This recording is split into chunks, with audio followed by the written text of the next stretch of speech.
मैं दुनिया और मेरा चैनल है विरोधी। सबसे पहले मैं बात करना चाहूँगा कि हमारे देश की जो अर्थव्यवस्था है उसका इस समय सत्यानाश हो चुका है, क्योंकि ऐसे ऐसे प्रोविजन ला चुके हैं, ऐसे ऐसे लॉ बना दिए गए हैं कि जिसके कारण हमारी पूरी अर्थव्यवस्था में देखो एकदम मंदी चुस्ती छाई हुई है। लेकिन फंडामेंटली बिल्कुल बिगड़ चुके हैं। लेकिन लोगों को लग रहा है कि हम ऊपर जा रहे हैं। पेट्रोल डीजल के प्राइस आप देख रहे हो दिनों दिन बढ़े जा रहे हैं। सिलेंडर से लेके गैस सिलेंडर जिसका प्राइस अभी 900 फिर 1000 इस तरीके से बढ़ा दी गई, जो कि डबल रेट पे है। तो इसका जिम्मेदार कहीं ना कहीं चौकीदार ही है। चौकीदार चोर निकला है, चौकीदार कुछ बोलता नहीं है, चौकीदार के गोबर भक्त बने पड़े। तो मेरे को शुरुआत करनी होती है, कभी ना कभी इन गोबर भक्तों के बारे में भी बोलना ही पड़ता है। क्योंकि अंध भक्त होते हैं वो हमेशा अंधे ही बने रहते हैं, मतलब उनमें जरा सा भी कॉमन सेंस नहीं होता। इतना बड़ा वो सिचुएशन ला दी गई है, हर चीज के प्राइस कहीं ना कहीं डबल कर दिए गए हैं, और जॉब बिल्कुल है नहीं, जॉब क्राइसिस कर दिया गया है, फूड क्राइसिस बना दिया गया। रिपोर्ट आ रही है कि हर 10 में से जो शख्स है वो भूख के कारण मर रहा है। लेकिन हमें क्या दिया जा रहा है, ये लगाई जा रही है, जबरदस्ती ठुसाई जा रही है, जबकि सबको फूड देना चाहिए। सब चीजों का कारण कहीं ना कहीं आप देखोगे ध्यान से तो सब चीजों का कारण एक ही मिलेगा, क्या कहीं ना कहीं पुअर्टी। अगर पुअर्टी की समस्या हम एक तरीके से हल कर ले, हर फैमिली में से किसी एक को गवर्नमेंट जॉब दे दे, तो शायद ये सारी समस्याएं हल हो सकती है। लेकिन गवर्नमेंट ऐसा कभी नहीं करेगी।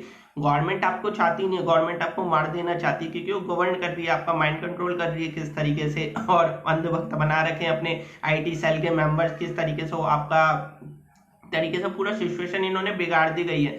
तो इसमें सबसे बड़ा कारण यही है, क्योंकि आपने ऐसे लोग को वोट दिया जो शायद अपनी माँ का भी नहीं हुआ ना अपनी बीवी का हुआ, तो देश का क्या होगा।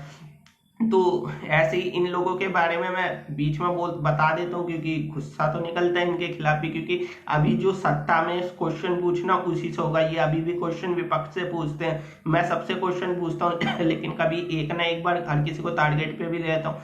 तो आज टारगेट पे कहीं ना कहीं ये चौकीदार है, क्योंकि चौकीदार की स्कीमें ऐसी ऐसी है, क्योंकि वो तो पता नहीं कौन कौन से वो कर रखे हैं। 20 लाख करोड़ का पैकेज, पता नहीं कहाँ पे गया वो पैसा सारा का सारा, 20 लाख करोड़। उधर आप देखोगे किसान मरने के लिए छोड़ दिए। जो लोग कहते हैं कि अहिंसा से आंदोलन से ये सब कुछ हो जाता है, आप देखो ना किसानों को मरने के लिए छोड़ दिया, जो कि अन्न देते हैं इन लोगों को, खाना खिलाते हैं, उन लोगों से कोई बातचीत ही नहीं। मतलब उनके खिलाफ ऐसे ऐसे प्रोविजन ला दिए कि उनकी जमीन कोई भी बड़ा बिजनेसमैन ग्लोबलिस्ट या इलियट वो खरीद ले उनकी जमीन औने पौने दाम में, फिर उनसे फार्म करवाए, लैंड करवाए, और उनके पास तो एक बड़ा लॉयर मिल जाएगा। लेकिन जो छोटे किसान है वो कहाँ से लाएंगे एक अच्छा लॉयर, उनके पास तो पैसे ही नहीं होगा। तो उनकी जमीन उन्हें एक तरीके से मजबूर कर दिया जाएगा 4 साल बाद, 5 साल बाद। तो इस तरीके से आप लोगों की जमीन को हड़पा जा रहा है। किस तरीके से लैंड एजुकेशन जो बिल कांग्रेस का भी सपना था उसे बीजेपी ने पूरा करके दिखाया है, और किस तरीके से जय जवान जय किसान जय विज्ञान की बात करते हैं, लेकिन इनके पार्टी में एक से बढ़कर एक चोर बैठे पड़े हैं। तो कहना गलत नहीं होगा। तो आता हूँ अपने असली टॉपिकों पे।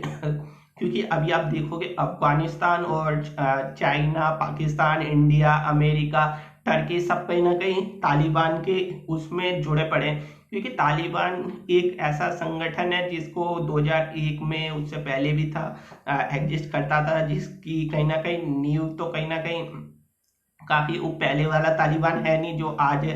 क्योंकि उसमें थोड़ा चेंजेस आया है, लेकिन थिंकिंग में बिल्कुल वैसा ही है तालिबान। लेकिन तालिबान से खतरा किस किस को है, सभी को कहीं ना कहीं खतरा है। क्योंकि अमेरिका वहां से अपने ट्रूप्स वापस ले रहा है, तो अमेरिका वापस लेगा तो कहीं ना कहीं वो शिनजियांग प्रांत है उसे भी खतरा है। क्योंकि उनके बैंगी जो फॉरेन मिनिस्टर है वो इस समय सेंट्रल एशिया के दौरे पे है, तो उनका भी कहीं ना कहीं एक हुआ है। क्योंकि पाकिस्तान में बहुत बड़ी एड चाइना के थ्रू आ रखी है, चाइना ने पाकिस्तान को दिया है। पाकिस्तान कहीं ना कहीं एक तरीके से रिजीम चलाता है तालिबान के, लेकिन नेटो का अलायंस हो चुका है टर्की के साथ। तो टर्की और इस समय अमेरिका जब जाएगा तो टर्की अपने ट्रूप्स लाने की बात कर रहा है अफगानिस्तान में।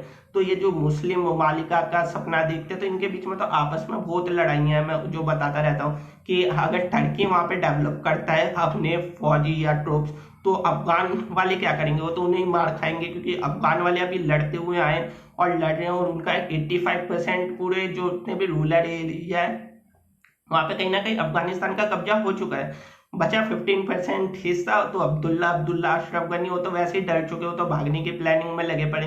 तो काबुल वाला हिस्से पे भी जल्दी तालिबान का कब्जा हो जाएगा। तो ये कहीं ना कहीं इंडिया जैसी जो सिक्योरिटी फोर्स है उसके लिए थ्रेट का काम करेगा, क्योंकि कश्मीर में फिर हो सकता है फिर से वही मुठभेड़ और वहां से एक तरीके से वो फिर जिहाद की मुहिम चलाए। तो इस तरीके से एक इंडिया के लिए बहुत बड़ा खतरा है, सिक्योरिटी कंसर्ट है, क्योंकि तालिबान का अफगानिस्तान पे जम जाना, क्योंकि अभी तक जितने भी अशरफ गनी थे या उससे पहले नाम याद नहीं आ रहा जो थे हामिद करजई, तो उनके इंडिया के साथ बायलैटरल रिलेशन काफी अच्छे थे। लेकिन आप देखोगे अभी तालिबान के साथ सिचुएशन इंडिया की इतनी अच्छी नहीं है। जब पहली मीटिंग हुई थी तो हमने उससे बात भी नहीं करते थे, हम उसे एक आतंकवादी संगठन मानते थे, लेकिन अब हमें भी बात करनी पड़ रही है तालिबान के आगे। कहीं ना कहीं सबने घुटने टेक दिए, इंडिया ने, अमेरिका ने, क्योंकि उनकी एक ऐसी कम्युनिटी है जो लड़ने पे आमादा है, जिसका अमेरिका कुछ नहीं बिगाड़ पा। हो सकता है अमेरिका ये रिस्ट्राइक कर दे तो तालिबान का वजूद भी मिट जाएगा लेकिन वहां से बात आती है फिर कॉमन सिविलियन, लेकिन वो भी कहीं ना कहीं तालिबान के उसमें ही चलते हैं। तो ऐसा नहीं अमेरिका के पास पावर नहीं है, अमेरिका के पास बहुत पावर है और सारी दुनिया में जितना भी कुछ कराता हो अमेरिका ही कराता है। इस समय जैसे अभी क्यूबा में प्रोटेस्ट चल रहे हैं, तो क्यूबा में प्रोटेस्ट का इस समय कहीं ना कहीं उधर चल रहे कम्युनिस्ट रेजिम के खिलाफ। तो कम्युनिस्ट रेजिम कहीं ना कहीं आप देखोगे खुद अमेरिका में कितनी है, लेकिन इधर बैकडोर पे वो सपोर्ट कर रहा है। क्यूबा में जो कम्युनिस्ट रेजिम के खिलाफ है तो उसमें अमेरिका बाइडेन का पूरा सपोर्ट है। क्यों सपोर्ट है? क्योंकि वो चाहते हैं सारी दुनिया में क्राइसिस हो, वहां पे शॉर्टेज हो, सप्लाई हो और अलग अलग चीजों की बात हो और इस समय जैसे मैं बता रहा था साइबर पॉलिटिक्स के बारे में, आप देखोगे अटैक हो रहे हैं और खबरें भी आ रही है। देखो ईरान में हुआ है अटैक, अमेरिका में हुआ है रशियन के थ्रू, तो इस तरीके से वो बनाया जा रहा है। तो इसका कारण यही है, छोटे मोटे हमले पहले दिखाते रहेंगे, फिर एक बड़ा अटैक होगा, हो सकता है किसी कंट्री को में हो जाए, उसके बाद साइबर सिक्योरिटी नाम से आपका ऐसा बना दे कि एक आईडी से एक ही आप लॉगिन कर सकते हो। तो इस तरीके से मोनोपोली है। वैसे भी आप देखोगे इस समय तो गूगल की पूरी मोनोपोली है। हर सेकंड 40,000 से ज्यादा गूगल पर रिजल्ट सर्च करे जाते हैं। तो गूगल उसे किस तरीके से मैनिपुलेट करता है, किस तरीके से उसमें मिस इन्फॉर्मेशन वाले कंटेंट को सबसे ऊपर दिखाता है अपने कंटेंट में, और जो जेन्युइन कंटेंट होता है, ऑर्गेनिक कंटेंट होता है, वो अपनी वेबसाइट से हटा दिया जाता है। जैसे डोनाल्ड ट्रंप की आईडी भी उसमें एक बहुत बड़ा वो है, क्योंकि ट्विटर ने हटा दिया, यूट्यूब ने हटा दिया, फेसबुक ने उन्हें बैन कर दिया। तो यूट्यूब पे इस बात का जुर्माना भी लगा है, गूगल पे, यूट्यूब पे। जर्मन जो वहाँ की कोर्ट है वहाँ ने 1 लाख यूरो का उस पर जुर्माना लगाया कि उसने ऐसे जो फ्रीडम की बात करते हैं तो उसको लेके उन्होंने अपने कंटेंट में सेंसर करा। तो इंडिया की गवर्नमेंट ने ऐसा कुछ नहीं किया, क्योंकि इंडिया की गवर्नमेंट ने कुछ सेंसर, क्योंकि इंडिया में भी बहुत सारे वीडियो बैन हुए हैं, बहुत सारे फेसबुक से हटे हैं। तो फ्री स्पीच की बात करने वाला गूगल किस तरीके से मैनिपुलेट कर रहा है सारी दुनिया में, किस तरीके से, क्योंकि उसका बहुत बड़ा अल्फाबेट कंपनी है, जो उसका बहुत बड़ा इन्वेस्टमेंट है, वो कहीं ना कहीं वेटिकन की जो कंपनी है ये वाली, उस पे उसका इन्वेस्टमेंट बहुत ज्यादा हैवी इन्वेस्टमेंट है।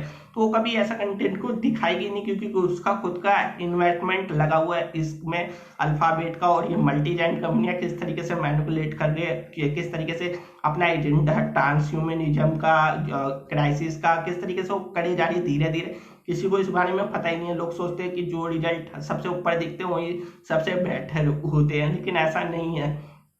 आप सर्च कुछ और करोगे, आपको दिखाया कुछ और जाएगा। और मीडिया तो इसमें बहुत पहले से काम कर रहा है, लेकिन जब हम सोशल मीडिया की बात करते हैं, क्योंकि हमारी लाइफ का total time, average time 6 hour से ज़्यादा हम सोशल मीडिया पे इस समय बिताते हैं, लेकिन हमें क्या देखना है क्या नहीं देखना, तो ये हमारे सामने बहुत बड़ा वो रह चुका है। क्योंकि हर जो हम देख रहे हैं वो आधे से ज़्यादा 90% कहीं ना कहीं उनके एजेंडे के तहत ही देखते हैं, 90 उससे भी ज़्यादा 99% चीज़ें।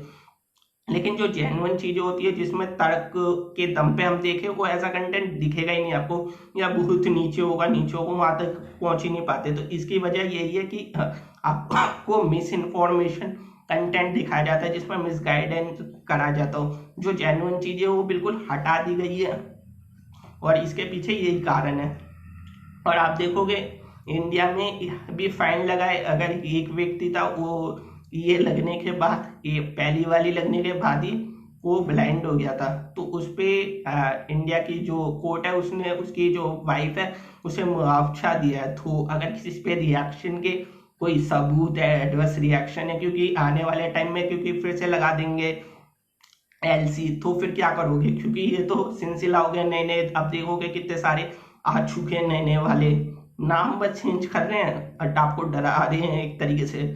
आपने यूके में देखा था कितनी भीड़ थी बाहर भी, मैं उसमें धनकाइयों को साथ नहीं दे रहा, लेकिन आप सोच समझ के सोचो वहां पे कितनों को हुआ, लेकिन आप वहां पे भी एक नई वो बना देंगे, यूके में फिर से आ गया नए, क्योंकि जितने ज्यादा करेंगे टेस्ट उतने ज्यादा आएंगे, क्योंकि जॉनसन एंड जॉनसन कंपनी के 100 में से 95% रिजल्ट आए, जो 50+ पे जो 50 साल से ज्यादा के लोग थे उन पे 95% लोग उसके बाद एडवर्स रिएक्शन के उसमें आ चुके हैं संपर्क में लगने के बाद। तो ये कितना इफेक्टिव है कि आप फोर्स वो कर लगा रहे हो। मैं फोर्स के हमेशा खिलाफ हूँ, जिसे लगानी है लगाए, मैं हमेशा कहता हूँ वो 10 लगाए, क्योंकि इजराइल की गवर्नमेंट ने तीसरी वाली भी लगाने की प्लानिंग कर ली, बूस्टर लगा रहे हैं। तो इजराइल ऐसा कर रहा है, आने वाले टाइम में इंडिया करेगा, चाइना करेगा, क्योंकि सारे के सारे कहीं ना कहीं एक से दूसरे कनेक्ट है सारी दुनिया में। और आप देखोगे हैती के प्रेसिडेंट ने इस पे बयान दिया था,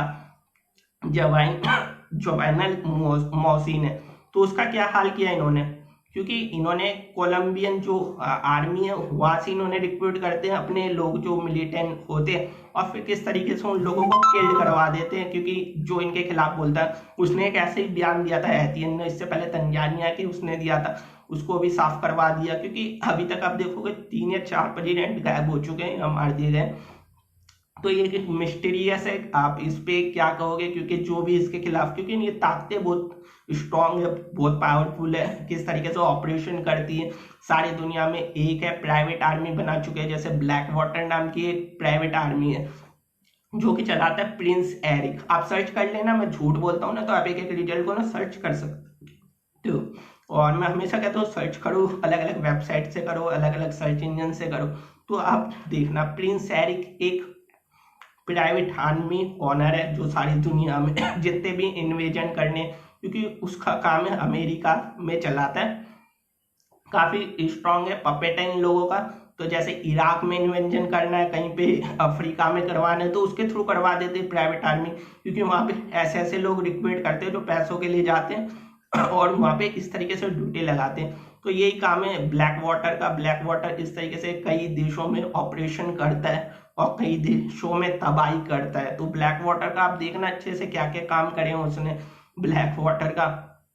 अगर ज्यादा जानकारी चाहिए तो मैं डिटेल्स में भी बताऊंगा किसी दिन इन सब चीजों के बारे में, ब्लैक वाटर की तबाही के काम, क्योंकि ये सब चीजें ना छुपाई जाती हैं, इसमें कुछ वो नहीं है आपको। वैसे भी मैं तो जीएमओ की छोड़ो, जो अभी खाने में मिलावट हो रही है उस पर भी आप देखो कितनी मिलावट कर दी गई है, खाने में शुद्धता नहीं है। मैं भी बाहर नहीं निकला, मेरे को भी खांसी हो चुकी है तगड़ी वाली काफी दिनों से, क्योंकि इन्होंने पूरा बाहर का मौसम अंदर एक कैद कराना इस तरीके से बना रखा है कि आप लोग कहीं ना कहीं घुटन में मर जाए या कैसे भी मर जाए।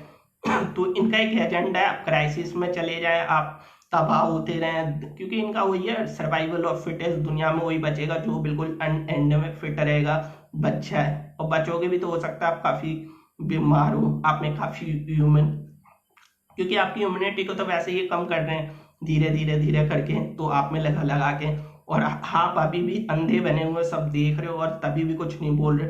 तो आपसे बड़ा गुलाम कोई नहीं है दुनिया को, और मेरे को नहीं लगता कोई समझा पाएगा इन चीजों को।